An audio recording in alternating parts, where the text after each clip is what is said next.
Halo semuanya, selamat datang di Ruang Sinema. Bagaimana kabar kalian semua? Semoga selalu sehat dan baik-baik saja. Sesuai jadwal, jadi pada hari ini kita akan kembali melanjutkan series Donghua Jet Dynasty season kedua episode terbaru, yang mana ini adalah episode yang ke-46. Namun sebelum kita mulai, lebih baik kita lihat lagi apa saja yang telah terjadi pada episode sebelumnya. Di minggu kemarin, Xiaofan akhirnya mengetahui tentang beberapa rahasia yang ada di lembah Fengxiang. Ternyata ada makhluk unik yang mampu merasakan kehadiran orang asing. Jadi karena itulah mengapa keberadaan mereka bisa diketahui dengan mudah.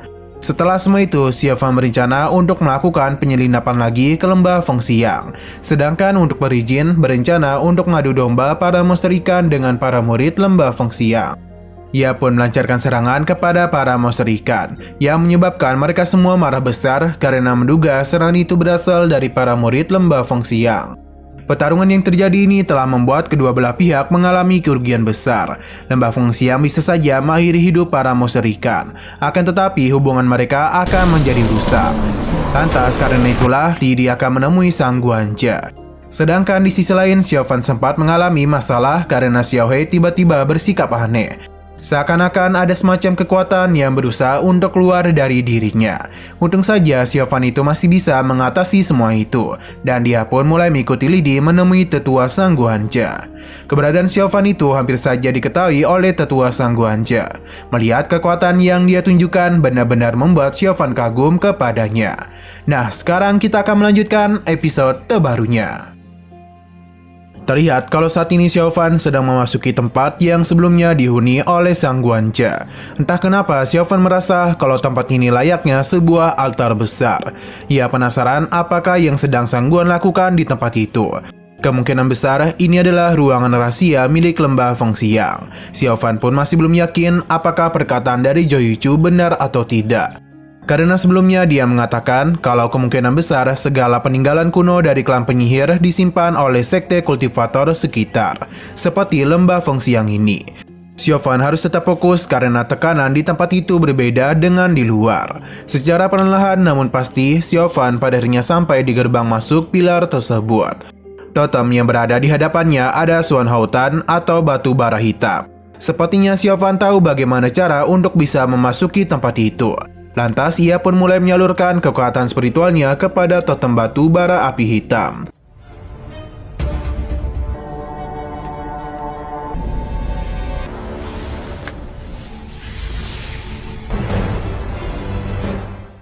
Tidak butuh waktu lama bagi Xiaofan untuk bisa membuka gerbangnya.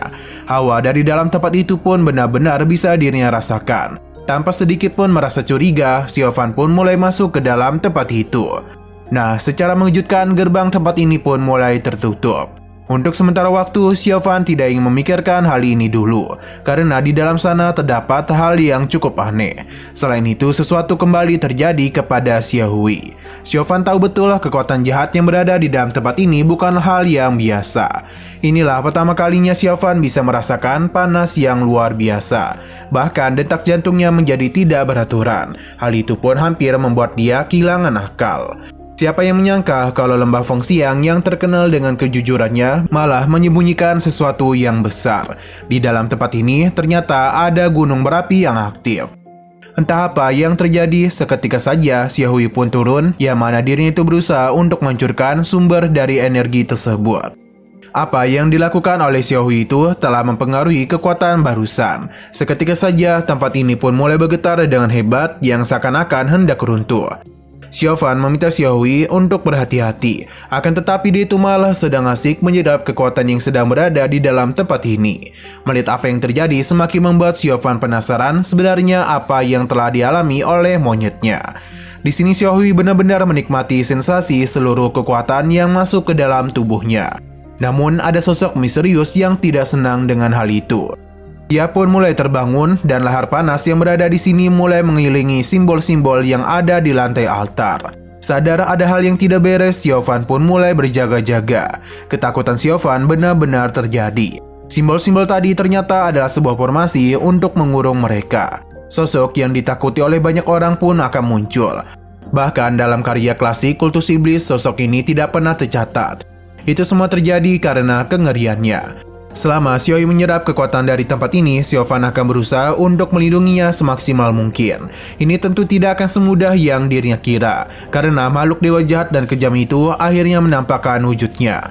Tanpa basa-basi, ia pun langsung melancarkan serangan kepada Xiaofan.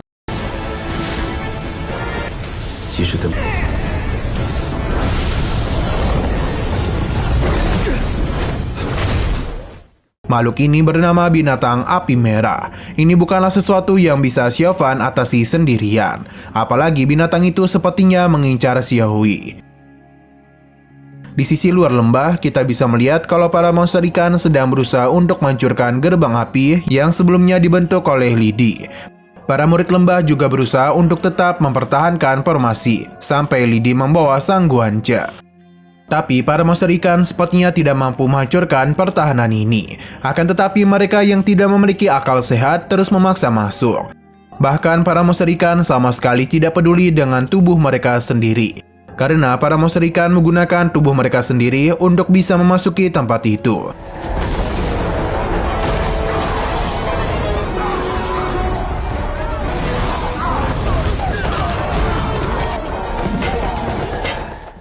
Usaha keras yang mereka lakukan berjalan dengan sangat lancar, karena pada akhirnya para monster ikan mampu masuk secara paksa dan membuat pelindung api hancur. Ini pun membuat para monster ikan bisa dengan bebas melancarkan serangan kepada para murid lembah Feng Xiang. Pertarungan pun harus kembali terjadi di antara mereka. Ketika para monster ikan hendak memasuki lembah, sesaat kemudian muncullah awan dingin yang menghampiri mereka.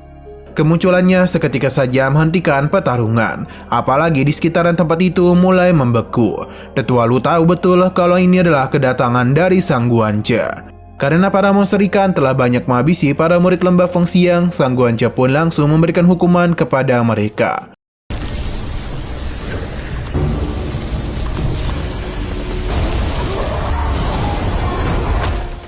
Akan tetapi dia tidaklah menghabisi para monster ini, melainkan hanya membuat mereka takut saja. Hal itu pun berhasil dan membuat para monster ikan tidak berani mendekat lagi. Sedangkan di sisi lain, Xiaofan sedang berhadapan dengan binatang api. Di saat ia ingin menyerang Xiaohui, Xiaofan bergegas untuk melindunginya. Namun ini tidak akan bisa bertahan terlalu lama. Karena bagaimanapun kekuatan dari binatang api merah jauh lebih kuat. Xiaofan harus memikirkan cara bagaimana mengatasinya. Apalagi makhluk itu memanfaatkan pelindung ini untuk bisa bergerak dengan bebas. Dalam pertarungan itu, Xiaofan tentu saja tidak diuntungkan. Karena bagaimanapun monster api lebih unggul dari segala aspek, mulai dari tempat dan juga energi spiritual yang melimpah. Sedangkan untuk Xiaofan sendiri hanya bisa bertahan dan mencari celah untuk melancarkan serangan balik. Xiaofan terus menggunakan cara itu, karena setiap serangan yang diri lakukan mampu membuat monster api merasa kesulitan.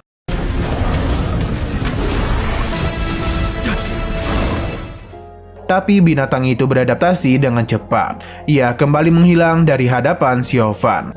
Dan secara tiba-tiba dia melancarkan serangan dari atas. Untung saja Xiaofan masih sempat untuk membentuk pelindung. Ia harus bertahan selama mungkin karena di belakangnya tepat adalah posisi dari Xiaohui. Namun tanpa kita sadari kalau di pertarungan sebelumnya Xiaofan ini telah terluka. Bahkan kondisinya benar-benar tidaklah stabil. Kembali ke sisi luar lembah Feng Xiang. Kedatangan Sang Guanche segera disambut oleh para murid. Tidak lupa, Tetua Lu juga memberikan hormat kepadanya. Dia agak menyesal karena Sang Guanche harus menyelesaikan masalah yang tidak penting ini. Namun ketua lembah sedang tidak ada. Jadi Sang Guanche lah yang harus turun tangan. Para monster ikan benar-benar takut kepadanya. Apalagi dulu Sang Guanche ini merupakan mimpi buruk bagi mereka. Di sini Sang Guanche pun memanggil murid yang bisa berbicara bahasa monster ikan, yang mana dia itu harus menerjemahkan kata-kata dirinya dan juga kata-kata dari para monster ikan. Dia yakin kalau para monster ikan mengenali dirinya. Tentu para monster ikan tahu siapa Sang Guanche itu. Jadi salah satu dari perwakilan monster ikan pun maju untuk berbicara ke depan. Dia mengatakan kalau tujuan mereka kemari adalah untuk menemui ketua lembah. Jadi dia itu tidak memiliki urusan apapun dengannya. Hal itu seketika saja membuat Sang Guanche kesal. Tekanan yang dirinya keluarkan itu membuat monster ikan ini tidak mampu berdiri di hadapannya. Sang Guanche mengancam jika mereka berani melukai muridnya lagi, maka dialah yang akan memusnahkan mereka. Hal itu seketika saja membuat para monster ikan ketakutan. 携我焚香谷。 Musadikan memberitahu kalau tujuan mereka kemari adalah untuk memberitahu kalau pemimpin tim mereka telah dihabisi dalam pertemuan rahasia dengan lembah Fengxiang. Jadi mereka yakin kalau pelakunya sedang dilindungi oleh lembah Fengxiang. Ia juga tahu kalau mereka ini tidaklah banyak, namun dendam ini harus dibalaskan. Akhirnya San Guanche pun mulai mengerti dengan tujuan mereka kemari. Ia mulai membebaskannya dari tekanan itu. Musadikan kembali menjelaskan kalau sebelumnya mereka datang dengan baik-baik. Namun mengapa ada murid yang melukai mereka? Hal itu pun seketika saja membuat para Musadikan marah. Para murid lembah membenarkan kejadian itu. Namun ini tidaklah disengaja, sedangkan para Musadikan malah langsung menghabisi beberapa murid dan menjadi lepas kendali. San Guanche menanyakan murid mana yang telah melancarkan serangan lebih dulu. Karena tidak ada yang maju, jadi San Guanche akan mengecek luka dari monster ikan. Pada akhirnya San Guanche sadar kalau mereka telah dijadikan sebagai kambing hitam dalam kejadian ini. Kembali lagi kepada Xiao Fan. Meskipun dirinya telah terluka, namun ia tetap berusaha untuk melindungi Xiao Hui dari binatang api merah. Sayangnya, kekuatan Xiao Fan sudah hampir habis. Selain itu, tubuhnya telah terluka sangat parah. Karena Xiao Fan sedang lemah, membuat dia tidak punya pilihan lain selain menggunakan kekuatan dari haus darahnya. Ia mengalirkan darah-darahnya kepada tongkatnya. Seketika saja Xiao Fan pun menerima kekuatan yang besar dan mulai melancarkan serangan bertubi-tubi kepada binatang api merah. Serangan yang begitu banyak ini tidak mampu dihindari oleh binatang itu. Alhasil dia pun harus menerima semua serangannya. Xiao Fan mengira kalau binatang itu sudah kalah. Tapi siapa menduga kalau dia itu masih mampu berdiri dengan tegak. Di saat pertarungan hendak dimulai, Xiao Fan pun dikejutkan dengan pergerakan cepat dari binatang api merah yang muncul secara tiba-tiba di belakangnya.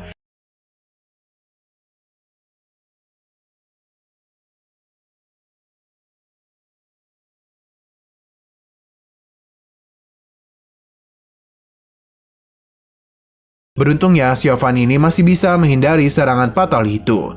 Karena jika tidak bisa dipastikan dirinya lah yang akan meninggoy. Binatang api merah tidak berhenti sampai di sini saja. Ia terus melancarkan serangan kepada Xiao Fan yang membuat dia harus benar-benar kelelahan. Perlu diingat juga kalau luka yang Xiao Fan terima semakin parah setiap dirinya melakukan pergerakan.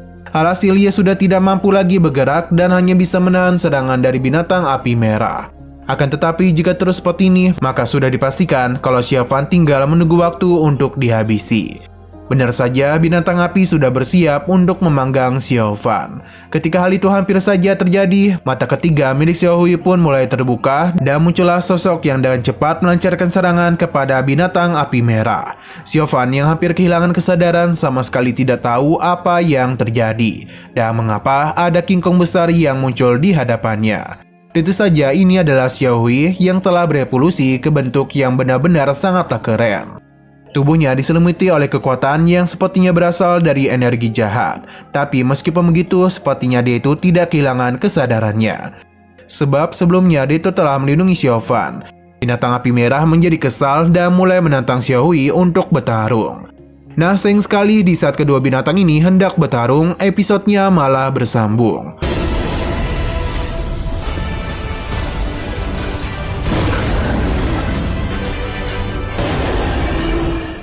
Kita masih di ruangan rahasia lembah Fengxiang. Melihat apa yang terjadi membuat Xiao Fan benar-benar terkejut. Dan saat ini Xiao Hui sedang melakukan pertarungan dengan binatang api merah. Tidak pernah ada yang menduga kalau kera kecil Xiao Hui berubah menjadi kera yang sangat besar layaknya King Kong. Dalam pertarungan itu terlihat dan jelas kalau Xiao Hui bisa mengimbangi binatang api merah. Selain itu binatang ini juga mencoba mencari kesempatan untuk menyerang Xiao Fan. Akan tetapi, Xiao Hui tidak akan membiarkan hal itu terjadi. Sayangnya, kekuatan binatang api merah terlalu besar untuk dilawan oleh Xiao Hui. Jadi, di sini Xiao Fan pun menggunakan kekuatannya untuk memberikan bantuan. Tidak hanya itu saja, Xiao Fan juga mampu menahan pergerakan dari binatang api merah. Dengan beginilah, Xiao Hui bisa memberikan tinjuan manjanya.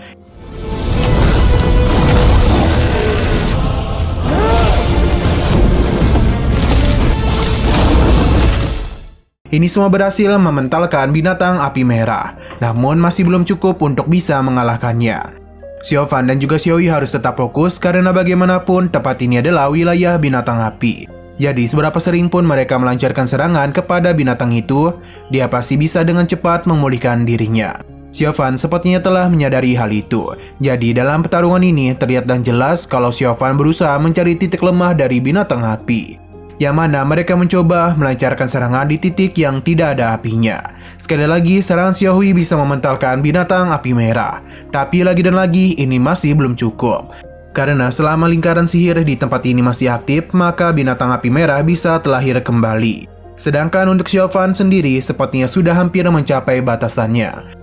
Apalagi darah segarnya itu langsung terserap ke dalam tongkatnya. Alhasil hal buruk akan terjadi kepadanya. Sebelum itu kita kembali diperlihatkan dengan bangkitnya binatang api merah. Ia mulai melancarkan serangan kepada Xiaohui. Untuk Xiaofan sendiri sepertinya mulai mengalami gangguan akibat haus darah. Ini tentu akan mempengaruhi amarah dari Xiaofan. Ketika Xiaohui dan binatang api sedang asik bertarung, kedua binatang ini sama sekali tidak sadar kalau di belakang mereka ada hal yang berbahaya. Xiaofan berusaha keras untuk menahan amukan dari haus darahnya. Namun sepertinya ini terlalu sulit, bahkan Xiaofan itu dibawa masuk ke dalam alam bawah sadarnya.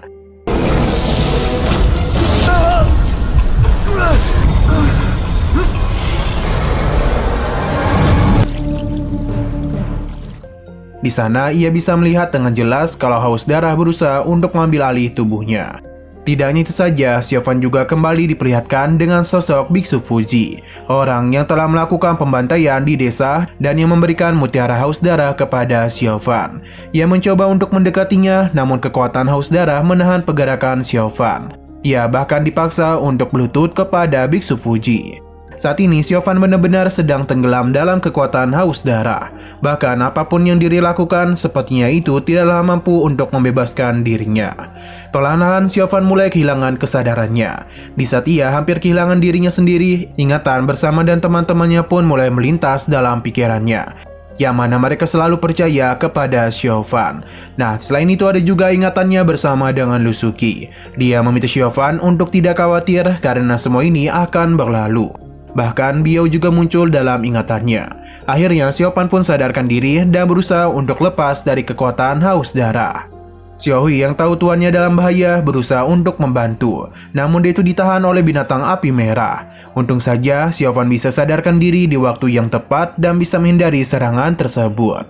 Akan tetapi lukanya masih belumlah sembuh, jadi akan sangat sulit bagi Xiaofan untuk mengendalikan kekuatan haus darahnya.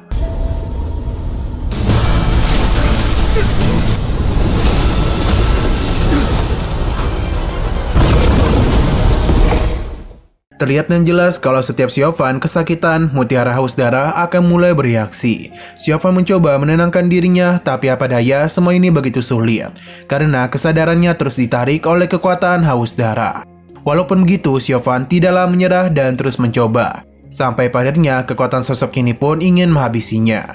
Sesuatu yang berada di dalam diri Xiaofan pun melawan dan ia pun berhasil mematikan pergerakan dari sosok tersebut. Begitu juga dengan binatang api merah. Tidak itu saja, namun efek ledakan barusan telah mematikan lingkaran sihir dari tempat ini, yang membuat binatang api merah lenyap.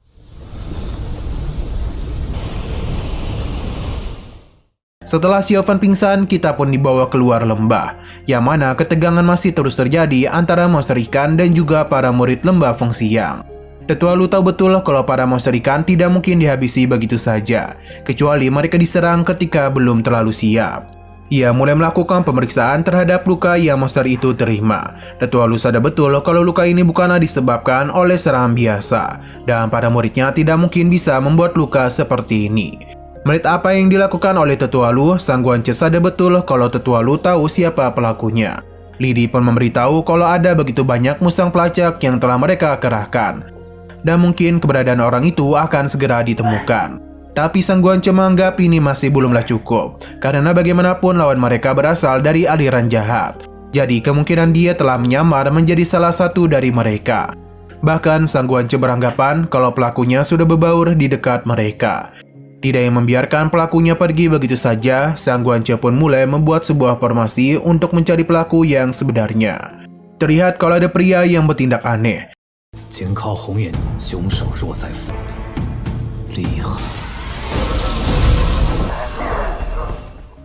Sedangkan Sang Guance tidak ingin hal yang sudah mereka rencanakan selama ratusan tahun bocor ke dunia luar. Saat ini kondisi benar-benar tegang karena para murid lembah Feng Xiang saling mencurigai satu sama lain.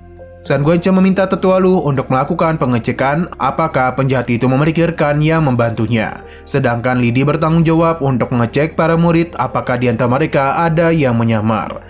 Li Di pun mengajak Yan Hong untuk melakukan hal tersebut. Namun terlihat Yan Hong ini cukup terkejut. Beberapa waktu pun berlalu, yang mana Li Di sudah melakukan pemeriksaan kepada semua orang. Namun hasilnya tetap nihil.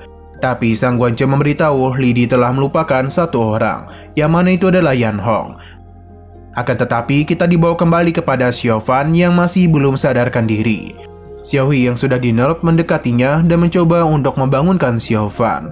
Akan tetapi apapun yang Xiao Hui lakukan, Xiao Fan tidak kunjung sadar. Padahal Xiao Hui itu sudah beberapa kali menggaruknya.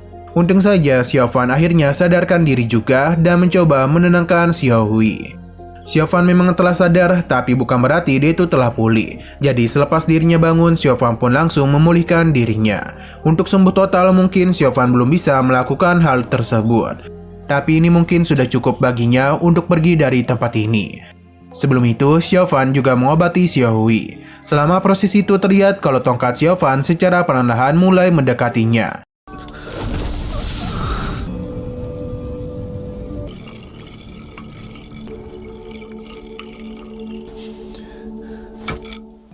Setelah memastikan kondisi mereka baik-baik saja, Xiao Fan dan Xiao Hui pun mulai pergi ke atas dari tempat ini. Karena mereka penasaran apa yang sebenarnya berada di dalam tempat itu. Pada akhirnya mereka pun berada di sana. Xiao Fan pun melihat hal yang cukup aneh. Karena batu di hadapan ini dingin, padahal tempat ini begitu panas. Selain itu, Xiao Fan juga melihat lukisan yang tidak begitu asing bagi dirinya. Jadi dia yang begitu tertarik dengan lukisan tersebut mulai mendekatinya. Ia melihat dengan begitu seksama dan mulai mengartikannya. Yang mana itu berisikan bahkan menjalani kehidupan tidak boleh dilakukan oleh mereka yang sedang dalam perjalanan. Ini bersembunyi jauh di dalam kolam api misterius yang penuh dengan niat membunuh. Entah apa yang Xiao Fan katakan karena ia mulai menganggap lembah Feng Xiang bukanlah sekedar aliran kebenaran saja. Ia terus memperhatikan lukisan ini sampai ke ujung, yang seketika saja membuat Xiao Fan terkejut karena ini adalah ritual pembangkitan.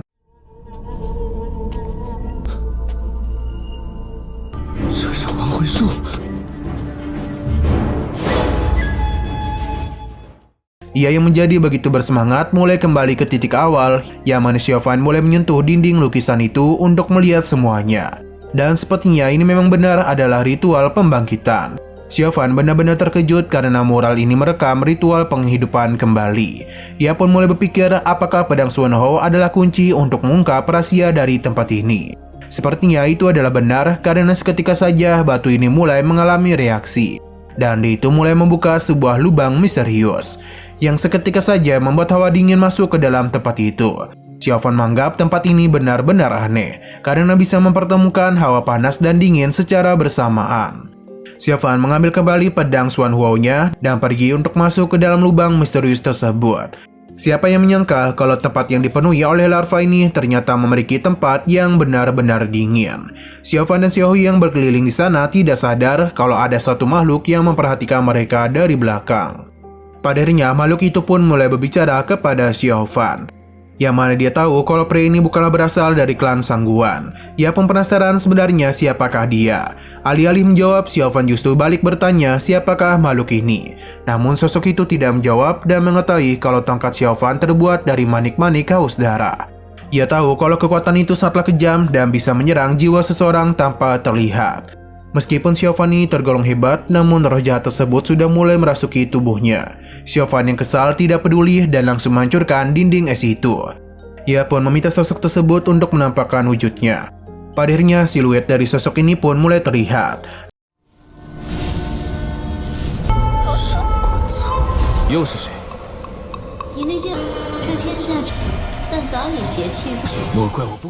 Kita masih berada di menara rahasia lembah Feng Xiang. Xiao Fan yang telah masuk jauh lebih dalam menemukan hal yang mengejutkan. Sosok misterius pun mulai menampakkan wujudnya di hadapan Xiao Fan. Namun dia masih belum tahu siapakah sosok ini. Rubah itu tahu betul kalau Xiao He adalah monster mata tiga. Meskipun mata surgawinya telah terbuka, namun ambisi Soul King-nya masih terpengaruh oleh kualifikasi lemah Xiaohui. Tapi rubah ini bisa menjamin kalau di masa depan nanti, Xiaohui akan menjadi binatang buas yang sangat susah ditebak. Melihat Xiaohui yang kesal, rubah ini memberitahu kalau mereka memiliki kesamaan ketika dilahirkan ke dunia ini. Xiaofan meminta rubah itu untuk tidak banyak bicara dan bahkan dia sempat memberikan ancaman kepadanya. Rubah ini sama sekali tidak peduli. Selain itu, dia tahu kalau Xiaofan bukanlah murid dari lembah Fengxiang. Jika dia bisa masuk kemari, ia pun menduga kalau si tua Sangguan telah meninggoy. Ia pun memberikan pujian kepada Xiaofan karena mampu menerobos 8 arai api misterius yang dijaga oleh binatang api merah. Akan tetapi, rubah ini baru menyadari kalau Xiaofan memiliki pedang Xuanhuo. Karena tidak peduli seberapa kuat Xiaofan, lapisan ketiga dari tempat ini hanya bisa dibuka oleh pedang Xuanhuo saja. Alhasil, rubah ini pun menjadi penasaran bagaimana bisa Xiaofan memiliki pedang Xuanhuo atau pedang api hitam misterius. Mengetahui keberadaan pedang tersebut seketika saja membuat rubah ini marah. Dan pada akhirnya mulai menampakkan wujudnya.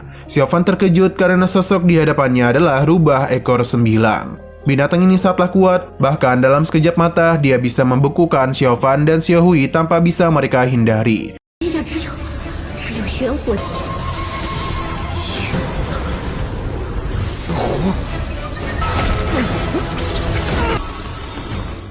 Rubah ekor 9 perlahan-lahan mendekatinya untuk menanyakan alasan pedang Xuanhuo bisa berada di tangannya. Ia juga menanyakan keadaan dari Xiao Liu. Beruntungnya Xiaofan masih bisa lepas dari amukan rubah ekor 9. Sepertinya rubah ini adalah ibu dari rubah yang di season pertama Xiaofan temui. Alasan dirinya marah karena menduga Xiaofanlah yang menghabisi anaknya. Tidak ingin tinggal diam saja, Xiaofan pun berusaha untuk memberikan perlawanan kepada rubah ekor 9. Akan tetapi kekuatan dari rubah ini tidaklah sembarangan. Apalagi dia itu mampu menghilang dari pandangan Xiaofan agar bisa melancarkan serangan dari jarak jauh.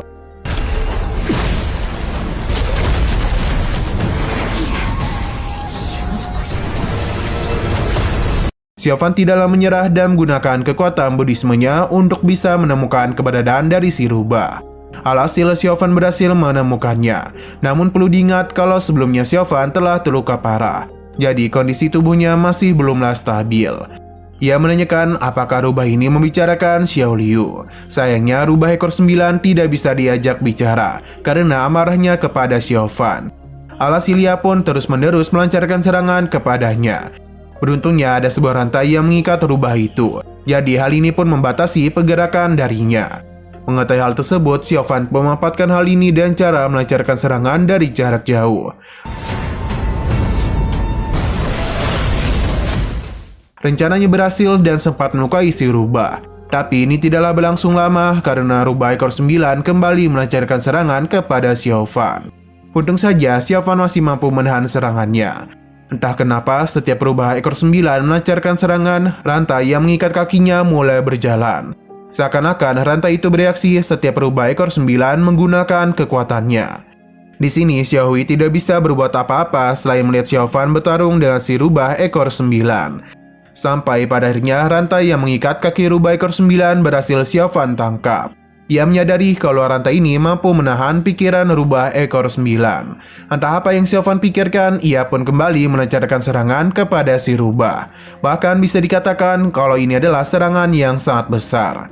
Rubah ekor 9 yang mengetahui Xiaofan telah serius tidak berdiam diri saja. Ia juga mulai menggunakan seluruh kemampuannya. Akan tetapi ada begitu banyak rantai yang bermunculan untuk menahannya. Di saat Xiaofan melancarkan serangan pamungkasnya, kita malah dibawa keluar. Yang mana elang-elang pelacak mulai berkumpul di satu titik, yakni tempat Sangguan Ce. Ia yang sempat mencurigai adanya mata-mata mengakibatkan ketiga mata-mata mulai panik dan berusaha untuk melarikan diri. Tapi Sangguan berhasil menahan pergerakan mereka.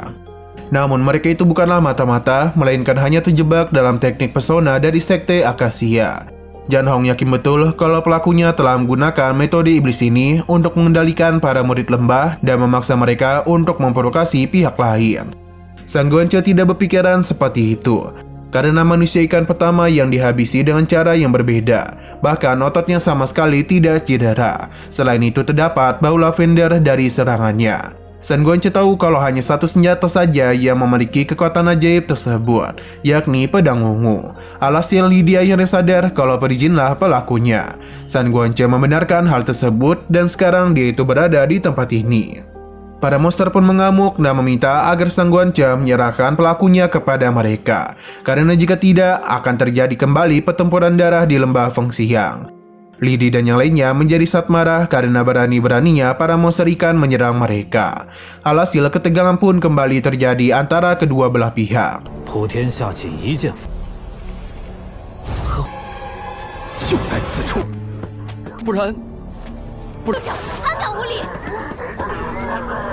Kembali kepada Xiao Fan, yang mana dia itu tidaklah jadi untuk menghabisi rubah ekor 9. Tentu ini membuatnya penasaran mengenai alasan Xiao Fan sebenarnya. Karena keadaan sudah tenang, Xiao Yu pun kembali ke pundak Xiao Fan. Di sini Xiao Fan mulai mendekati si rubah, yang mana dia itu ingin melihat dengan jelas rantai yang mengikatnya. Berhubung rubah ekor 9 sedang membicarakan tentang Xiao Liu, jadi Xiao Fan pun merasa kalau mereka itu memiliki sebuah hubungan. Hanya saja Xiao Liu itu sudah meninggoy, yang mana ini pun membuat si rubah menjadi begitu penasaran bagaimana anaknya bisa meninggoy. Xiao Fan pun menceritakan kalau 10 tahun yang lalu, dia bersama dan kedua temannya mendengar kalau ada monster yang telah menyebabkan masalah di kota Xiaoyiqi. Jadi mereka pun ditugaskan untuk melakukan pemeriksaan. Ketika itulah Xiao Fan bertemu dengan Xiao Liu. Sebelum dia meninggoy, Xiao Liu lah yang memberikannya pedang api hitam itu. Cerita Xiao Fan membuat rubah ini sedih karena Xiao Liu adalah anaknya. Kesedihan dari si rubah ini tidak main-main karena bagaimanapun ia sudah lama tidak bertemu dengan anaknya. Dan tahu-tahu anaknya itu sudah meninggoy tanpa dirinya ketahui. Xiao Fan memberitahu kalau kematian Xiao Hui memiliki hubungan dengannya. Rubah ekor 9 ini sangatlah kasihan karena untuk menangis saja dia harus menahan rasa sakit dari rantai di kakinya. Xiao Fan akan menunggu rubah itu untuk balas dendam karena dia ini berbohong kalau kematian Xiao Liu berhubungan dengannya. Rubah ekor 9 pun hanya bisa terus menangis saja.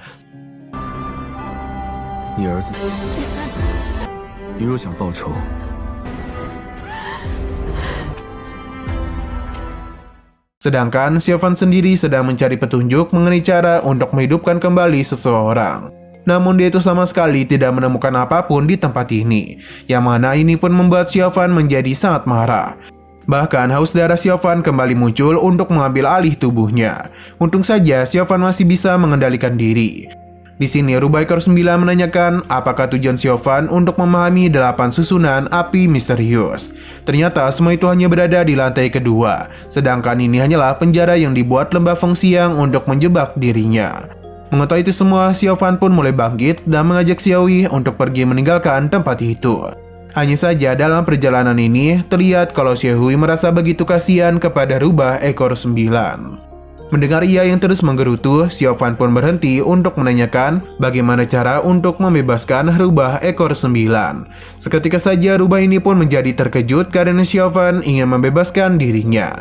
Hanya saja untuk menghancurkan rantai api misterius ini agak sulit, yang mana hanya ada satu cara, yakni pedang api hitam harus ditempelkan di tablet batu di seberangnya. Mereka harus menyerap kekuatan spiritual api dalam proses pemunian. Karena begitulah tidak akan ada lagi larangan pada tua tingkatan terbawah. Tapi dia berpikir kalau Xiao Fan tidak akan mampu melakukannya. Xiao Fan pun berbalik arah karena dia akan melakukan hal tersebut. Secara perlahan ia pun mulai mendekati inti dari tempat itu. Rubah ekor 9 semakin penasaran mengapa Xiao Fan mau menyelamatkan dirinya. Pada akhirnya Xiao Fan pun menceritakan tentang kejadian sebenarnya pada 10 tahun yang lalu, yang mana dia itu merasa begitu menyesal ketika mengabulkan keinginan terakhir dari Xiao Liu. Akhirnya rubah ini pun menyadari kalau Xiao Fan juga berada dalam kondisi yang sama sepertinya.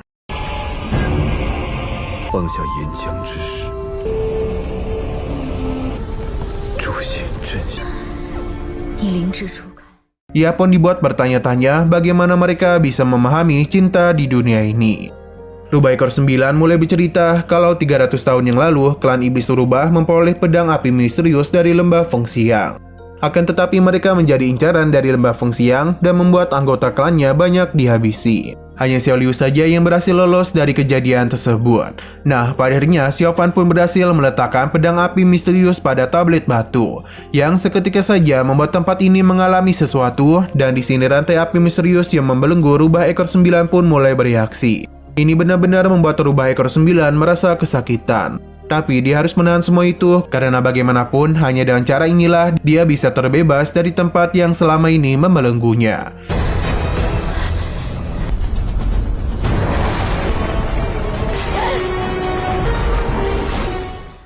Pada akhirnya, rubah ekor 9 pun berhasil terbebas. Apa yang terjadi di dalam sana juga berpengaruh keluar, yang mana awan gelap dengan diikuti oleh kilatan petir pun mulai muncul. Kuil ini juga perlahan-lahan mulai hancur karena sudah tidak mampu lagi menahan kekuatan rubah ekor 9. Pada akhirnya, kuil itu pun hancur dan ledakan yang terjadi dari tempat tersebut bisa dirasakan langsung oleh para murid yang berada di luar lembah. Seketika saja mereka pun menjadi sangat terkejut. Apalagi ketika terdengar suara tawa dari rubah ekor 9. Sang Guanche pun panik dan bergegas untuk pergi ke sana. Nah, sayang sekali, lagi seru-serunya episodenya malah bersambung. Namun sebelum kita akhiri, kita akan diperlihatkan dengan wujud manusia dari rubah ekor 9, yang mana dia itu benar-benar sangatlah cantik. Oke, sekian dulu pada video kali ini. Untuk video selanjutnya akan segera hadir. Jadi bagi kalian yang ingin mengikuti series ini, langsung saja klik subscribe dan aktifkan loncengnya. Terima kasih yang sudah menonton video sampai habis. Jika kalian suka pada video ini, klik like dan share ke teman-teman kalian tentang channel ini. Dan ditunggu aja kelanjutannya. Oke, sampai jumpa di video selanjutnya.